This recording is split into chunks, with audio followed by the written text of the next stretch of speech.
Donmuş yiyeceklerimizi hızlı çözebilen, önceki öğünlerimizden artan yemeklerimizi çabucak ısıtabilen ve bazen yemek pişirmek için kullandığımız mikrodalga fırınlar mutfaklardaki en kullanışlı yardımcılarımızdan biri. Diğer fırınlardan ve pişirme yöntemlerinden farklı bir biçimde çalışması, mikrodalga fırınların yiyeceklerin besin değerlerini olumsuz yönde etkilediğine dair düşüncelerin ortaya çıkmasına neden oluyor. Aslında mikrodalgalarla yiyecekleri ısıtmak onların besin değerlerini düşürebilir. Tıpkı diğer ısıtma ve pişirme yöntemlerinde olduğu gibi.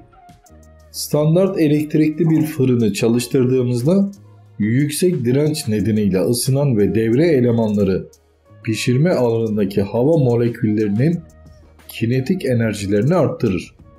Yüksek enerjili moleküller pişirme bölmesine yerleştirilen yiyeceklerle temas eder ve enerjinin bir kısmını yiyeceğe aktararak dıştan içe doğru ısınmasını sağlar.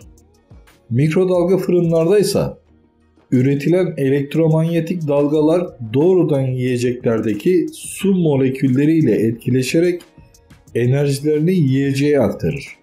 Mikrodalgalar hava molekülleriyle etkileşmediği için tüm pişirme alanını ısıtmaz ve uzun dalga boyları sayesinde yiyeceğin tüm katmanlarına eş zamanlı nüfuz eder. Bu nedenle ısınma işlemi oldukça hızlı gerçekleşir. Isınma işleminin süresi bazı besin öğelerinin korunması için önemlidir. Örneğin vitaminlerin yapısı yüksek sıcaklığa maruz kaldıkları süreyle doğru orantılı olarak bozulur. Bu nedenle mikrodalga fırınların hızlı ısıtma becerisi daha çok vitaminin yiyeceğimizde kalması için bir avantajdır. Diğer yandan suda çözünebilen vitaminler ocakta haşlanarak yapılan bir yemekte suya karışma eğilimindedir. Mikrodalgayla ısıtıldıklarında ise suda çözünen bu vitaminler diğer yöntemlere kıyasla daha yüksek oranda yiyecekte kalır. Bir grup araştırmacı brokoliyi farklı yöntemlerle pişirerek besin değerlerinin etkilenme oranlarını karşılaştırmak istedi.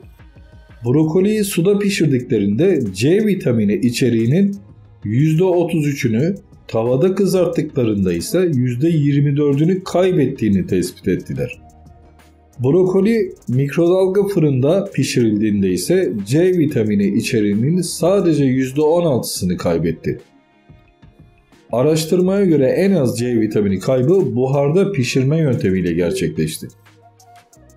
Diğer bir araştırma grubu ise çeşitli sebzelerin farklı yöntemlerle pişirilmesiyle etkilenen antioksidan düzeylerine odaklandı. Çalışmada antioksidan içeriğini daha az kayıpla tamamlayan pişirme yöntemleri mikrodalga, elektrikli fırın ve ızgarada pişirme oldu. En çok antioksidan kaybıysa haşlama ve basınçlı pişirme yöntemlerinde ölçüldü. Bu makalede mikrodalga fırınlar yiyeceklerin besin değerini düşürür mü sorusuna bir cevap aradık. Sanılanın aksine mikrodalga fırınlar diğer ısıtma ve pişirme yöntemlerine göre daha sağlıklı oluyor. Hoşça kalın.